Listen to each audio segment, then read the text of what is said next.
জামাতে ইসলাম যদি আজকে বাংলাদেশের ক্ষমতায় আসে, বাংলাদেশে কোন কোন আইন চেঞ্জ হয়ে সেটা আল্লাহর আইন দ্বারা রিপ্লেস হবে?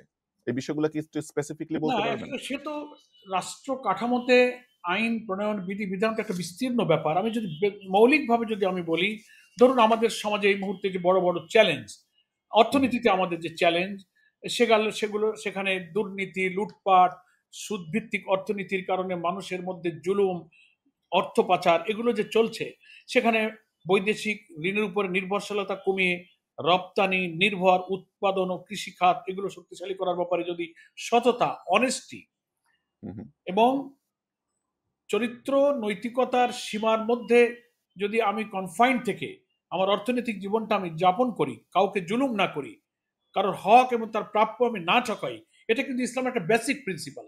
এই প্রিন্সিপালের ভিত্তিতে যদি আমার ইকোনমিক্যাল স্ট্রাকচারটা আমি গড়তে পারি, তো আমার অর্থনীতির সব অঙ্গনে কিন্তু একটা শান্তি বিরাজ করবে। যুবকদের বেকারত্ব দূর হবে। খোলাফায়ে রাশিদিনের যুগে আল্লাহ রসুল সাল্লাল্লাহু আলাইহি ওয়াসাল্লাম এটা করেছেন। সব নাগরিকের ভরণ পোষণের ব্যবস্থা রাষ্ট্রকে করতে হবে। যাকে কাজ দিতে পারবে না তাকে বেকার ভাতা দিতে হবে। কেউ একটি রাষ্ট্রের মধ্যে অভুক্ত থাকবে না, নিরন্ন থাকবে না।